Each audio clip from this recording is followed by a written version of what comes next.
Supreme court में खाई मुंह की, हाई कोर्ट में भी मिला दर्द, है किस्मत में खराबी या वक्त है बेदर्द, राहत नहीं आफत बढ़ी, सपा को डबल दर्द। नमस्कार। समाजवादी पार्टी के महासचिव का कहना है कि आज का दिन लोकतंत्र का काला दिन है। खैर, काला सफेद तो वही जाने, इतना जरूर है कि आज का दिन बेहद हंगामेदार और लटकों झटकों से भरा रहा। दिन की शुरुआत हुई सुप्रीम कोर्ट के उस झटके के साथ जो सपा सुप्रीमो मुलायम सिंह यादव और उत्तर प्रदेश के मुख्यमंत्री अखिलेश यादव और उनके छोटे भाई प्रतीक यादव को महसूस हुई। अभी इस झटके का पोस्टमार्टम हो ही रहा था कि इलाहाबाद हाई कोर्ट ने दूसरा झटका दिया और यूपी सरकार की उस विशेष याचिका को खारिज कर दिया जिसमें कहा गया था कि साहब, नोएडा अथॉरिटी के दागी अधिकारियों को नहीं हटाने के मामले में सरकार को थोड़ी राहत दी जाए। इतना ही नहीं, हाई कोर्ट ने 20 दिसंबर तक सरकार से हलफनामा तलब कर लिया, यानी एक ही दिन में डबल दर्द। जो दो झटके बेहद जोर के, बेहद करारे। इन दोनों घटनाक्रमों के बीच में एक और बात हुई साहब, राज्यसभा से सपा सांसदों ने वॉकआउट कर दिया जो दो सपा सांसदों को सदन से बाहर निकाले जाने के खिलाफ था। दरअसल सपा सांसद प्रमोशन में आरक्षण के खिलाफ सदन में हंगामा कर रहे थे, जिससे नाराज होकर उपसभापति पीजे कुरियन ने दो सपा सांसदों को बाहर का रास्ता दिखा दिया, जिसका परिणाम यह हुआ कि उत्तर प्रदेश के 18 लाख सरकारी कर्मचारी बेमियादी हड़ताल पर बैठ गए। यानी शोर, हंगामा और लटकों झटकों से भरपूर 13 दिसंबर का दिन। राज्यसभा के हंगामे और उसके परिणाम के बारे में हम इसी शो के दूसरे हिस्से में आगे बात करेंगे। इसीलिए अपने सम्मानित पैनल से सभी जो खास मेहमान हमारे साथ हैं उन सबसे गुजारिश करेंगे, अनुरोध करेंगे कि कृपया शो के पहले हिस्से में उसकी चर्चा ना करें। हम इस हिस्से में जो बात करेंगे, हम वो बात करेंगे समाजवादी पार्टी को लगे डबल झटके की, और आधे घंटे के बाद जो अगला आधा घंटा होगा उसमें हम आपको ये बताएंगे कि राज्यसभा में समाजवादी पार्टी के वॉकआउट के बाद सोमवार को क्या सूरत हाल बनेगी, माया मेम साहब का साइड इफेक्ट क्या है, और रिजर्वेशन का जो विरोध हो रहा है उत्तर प्रदेश में, क्या वो पूरे देश में बढ़ेगा। ये हम अगले आधे घंटे में चर्चा करेंगे। लेकिन इस आधे घंटे में सपा को जो दो झटके एक के बाद एक लगे सुप्रीम कोर्ट से, हाई कोर्ट से, सिर्फ इस पर बने रहेंगे और इसके राजनीतिक समीकरणों को तलाशने की कोशिश करेंगे। सुप्रीम कोर्ट में खाई मुंह की, हाई कोर्ट में भी मिला दर्द, है किस्मत में खराबी या वक्त है बेदर्द, राहत नहीं आफत बढ़ी, सपा को डबल दर्द। जी हां साहब, तो सपा को आज दोहरा झटका लगा है। बात पहले इससे पहले झटके की, तो सपा सुप्रीमो मुलायम सिंह यादव की पुनर्विचार याचिका पर सुप्रीम कोर्ट ने अपना फैसला सुनाया। अदालत ने मुलायम सिंह यादव जी की बहू और कन्नौज की सांसद डिंपल यादव जी के खिलाफ सीबीआई जांच से इनकार करते हुए कहा कि मुलायम सिंह यादव, यूपी के मुख्यमंत्री अखिलेश यादव और उनके भाई प्रतीक यादव के खिलाफ सीबीआई जांच चलती रहेगी।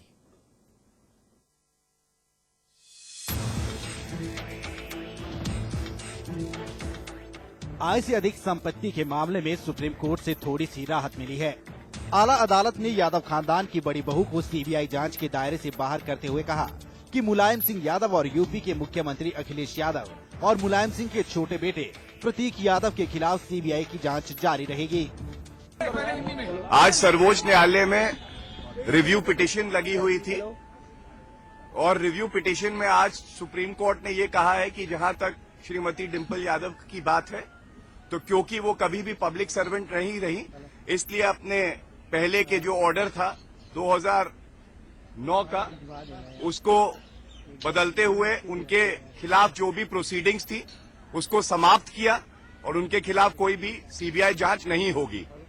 इसके अलावा एक और डायरेक्शन दिया था उन्होंने, जिसमें कि सुप्रीम कोर्ट ने कहा था पहले कि सीबीआई जो रिपोर्ट होगी प्रिलिमिनरी इंक्वायरी की, वो गवर्नमेंट को सबमिट करेगी और सेंट्रल गवर्नमेंट उस पर डिसाइड करेगी आगे की कार्रवाई। तो उसको भी आज रद्द कर दिया है और सीबीआई को कहा है कि इन्वेस्टिगेटिंग बॉडी होने के नाते वो अपना निष्पक्ष नतीजा और निर्णय उस पर ले। और बाकी जहां तक और लोगों का सवाल है, तो सुप्रीम कोर्ट ने कहा है कि इसका जो निर्णय होगा वो सीबीआई लेगी, निष्पक्ष तरीके से लेगी। कोर्ट का कहना था कि जिस वक्त ये केस दर्ज किया गया था उस वक्त डिंपल पब्लिक सर्वेंट नहीं थी, लिहाजा उनके खिलाफ जांच का तुक नहीं बनता।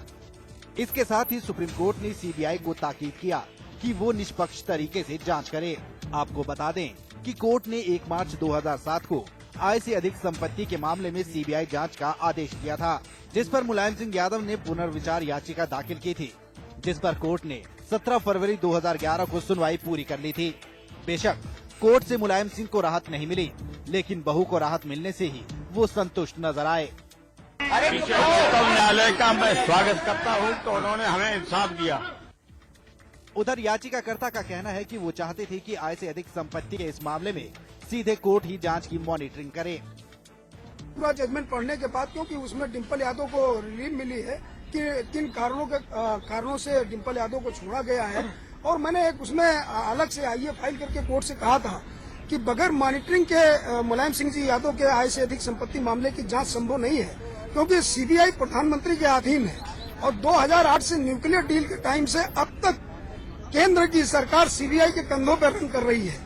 तो मैंने कोर्ट से गुजारिश की थी कि बगैर आपकी मॉनिटरिंग के इसका निष्पक्ष रूप से सीबीआई का जांच कर पाना कतई संभव नहीं प्रतीत होता है, इसकी आप मॉनिटरिंग कीजिए। तो चूंकि पूरा जजमेंट अभी देखा नहीं है कि कोर्ट ने क्या क्या कहा है पूरे फैसले में, पूरा फैसला देखने के बाद ही उस पर कुछ कहा जा सकता है। अदालत का फैसला सामने है, मुलायम ने खुशी भी जाहिर कर दी है, लेकिन चूंकि मामले के तीनों आरोपी सियासतदान हैं, इसीलिए पूरी उम्मीद है कि इस मुद्दे पर भी सियासत गरमाएगी।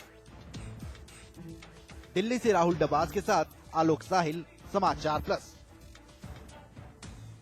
उधर समाजवादी पार्टी के राष्ट्रीय महासचिव रामाश्रय कुशवाहा ने कहा कि अदालत में मामले से जुड़े सारे दस्तावेज दरअसल पेश किए ही नहीं गए। जो सुप्रीम कोर्ट ने सीबीआई को जांच करने के लिए दोबारा कहा है और केस को वापस किया है सीबीआई के पास, मुझे ऐसा महसूस होता है कि उस बेंच को, सुप्रीम कोर्ट को, जो पूरे तथ्य होंगे, पूरी रिपोर्ट उनके पास शायद नहीं थी। जो हमारे वकील के द्वारा लगाए गए थे, बचाव में जो कागज लगाए गए थे, वो सारे कागज मेरे ख्याल में सीबीआई की फाइल में नहीं थे। सुप्रीम कोर्ट ने इसीलिए सीबीआई को दोबारा इसकी गहनता से जांच करने के लिए कहा है। चलिए इस मुद्दे पर बातचीत करेंगे हमारे मैनेजिंग एडिटर अमिताभ अग्निहोत्री जी, हमारे साथ दिल्ली में हैं। इसके अलावा हमारे साथ विनय पांडे जी हैं, आप श्रावस्ती के सांसद हैं, कांग्रेस पार्टी की नुमाइंदगी कर रहे हैं आप।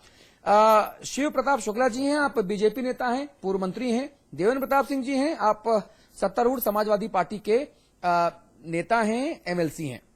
देवेंद्र जी, ये जो दो झटके हैं, इन झटकों से देवेंद्र बाबू हालत थोड़ी तो खस्ता है सपा की। देखिए, समाजवादी पार्टी इसको झटका नहीं मानती है। अच्छा। और कोई भी व्यक्ति जो संविधान को मानता है, न्यायिक व्यवस्था की सर्वोच्चता को स्वीकार करता है, ऐसे सभी लोग माननीय सर्वोच्च न्यायालय के फैसले का स्वागत करेंगे, सम्मान करेंगे। हाँ। हमारे नेता आदरणीय मुलायम सिंह यादव जी ने पहले ही माननीय सर्वोच्च न्यायालय का ये फैसले का स्वागत किया है। तो मैं समझता हूं पूरी पार्टी एकजुटता के साथ पार्टी के इस फैसले के साथ खड़ी है। देवेंद्र जी, पार्टी से झटका नहीं मानती जी। देवेंद्र जी, आपकी बात सही हो सकती है आपके हिसाब से। मेरा सवाल जो मीडिया रिपोर्ट्स पर आधारित है, वो सवाल बड़ा सीधा सा है। मैं एक नौजवान हूं, चाहता हूं कि जीवन में कुछ अच्छा करूं। ये हर उस नौजवान का सवाल है जो मैं आपसे पूछना जा रहा हूं। मुझे वो मंत्र दीजिएगा, क्योंकि आप मुलायम सिंह जी के बड़े करीबी हैं, तो आपके पास वो मंत्र जरूर होगा। जो सवाल मैं आपसे पूछना चाह रहा हूं, सवाल मेरा ये है कि जब माननीय मुलायम सिंह जी के पास वर्ष 1977 में 77,000 रुपीस की संपत्ति थी, तो वो 2005 में बढ़कर 100 करोड़ रुपए की घोषित तौर पे ये कैसे हो गई? इन 28 वर्षों में माननीय मुलायम सिंह जी के पास ऐसा कौन सा अलादीन का चिराग आ गया या कौन सा पारस पत्थर आ गया कि संपत्ति में 77,000 रुपए से लेकर 100 करोड़ रुपए का इजाफा हो गया? मुझे बता दीजिए, मैं भी जीवन में बड़ा बनना चाहता हूं। नहीं, बिल्कुल बड़ा बनिए, और बड़ा बनने का सीधा उपाय है कि जो जमीन आज से 28 वर्ष पहले 5 लाख रुपए की थी, आज उसका बाजार मूल्य 50 करोड़ की हो गई है।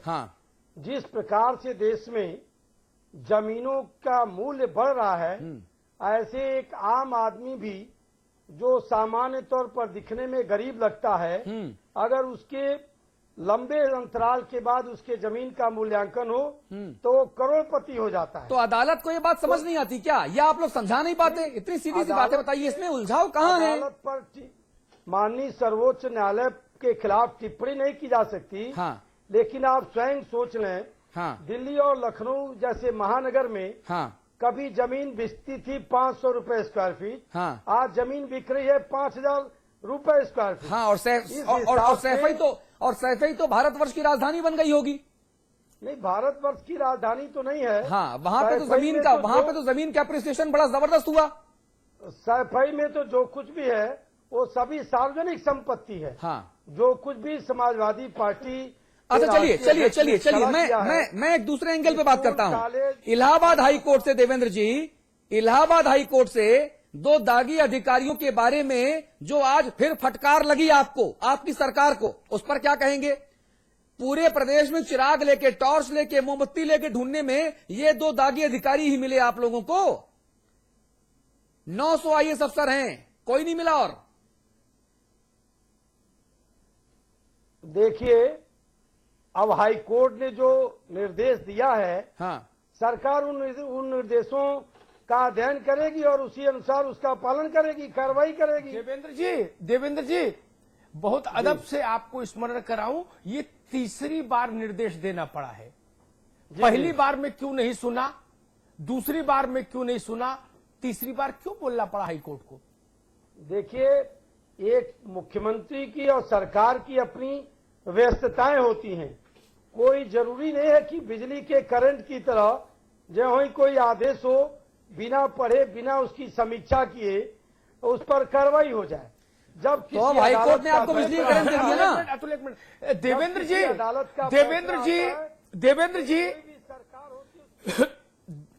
जी, उपरांत ही कोई निर्णय लेती। जी, देवेंद्र जी, आपने संविधान की धारा पलट दी। आपने अंबेडकर के और संविधान सभा के संयुक्त मेधा से बने संविधान की धारा पलट दी।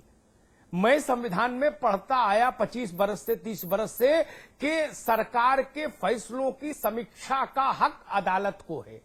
आपने उल्टा कर दिया कि अदालत के फैसले की समीक्षा करेंगे तब ना कुछ करेंगे। आपकी समझ थोड़ी सी गलत हो गई जी।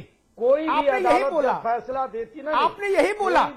नहीं, आपने यही बोला देवेंद्र जी। नहीं, आपने जो बोला, मैं आपके शब्द पर टिप्पणी कर रहा हूं। उसकी भावना को समझें। जब कोई अदालत फैसला देगी तो कोई भी सरकार होगी तो उसका अध्ययन करेगी और पूरी तौर से अध्ययन करने के बाद ही कोई निर्णय लेती है। आपने जो शब्द बोला, आपने कहा नहीं देवेंद्र जी, आपने कहा, कहिए तो मैं आपकी आवाज फिर सुनवाऊं जो आपने बोला। जो कहा हूं, आपने कहा अदालत के फैसले की सरकार समीक्षा करेगी और संविधान कहता है सरकार के फैसलों की समीक्षा अदालत करती है। ये तो उलट गई। अदालत को सभी के फैसले की समीक्षा करने का अधिकार है, लेकिन जब कोई अदालत फैसला देती है तो सरकार उस फैसले का अध्ययन करती है और उस पर जो देवेंद्र जी, अध्ययन करना अलग बात है और समीक्षा करना अलग बात है। आपने बोला समीक्षा करेंगे, आपने बोला समीक्षा करेंगे। समझिए, नहीं, आपकी भावना समझ गया मैं। भावना तो मैं समझ गया। आपकी भावना तो जनता समझेगी। हमारे समझने न समझने से देवेंद्र बाबू क्या होता है? हमारे अमिताभ जी के भावनाओं के समझने से कुछ नहीं होता। जनता भावनाएं समझे, ये बहुत है। मुझे बताइए, दोनों दागी अधिकारियों को आज की लताड़ के बाद कब हटाएंगे आप? आप देखिए, सरकार उन फैसलों का अध्ययन करेगी, अध्ययन में जो निष्कर्ष आएगा उसी अनुसार कार्रवाई होगी। चलिए विनय पांडे जी, ये अध्ययन करने की कला बड़ी खूबसूरत है भाई जी। आप हाई कोर्ट के फैसले को ठेंगा दिखा रहे हैं या आप दम्भी हो गए हैं क्या? आप प्रचंड बहुमत के दम्भ में आकर दुस्साहसी हो गए हैं क्या? ऐसा नहीं है, लेकिन बिना अध्ययन। विनय पांडे जी से बात हो रही है। विनय पांडे जी, देखिए मैं आपको साधुवाद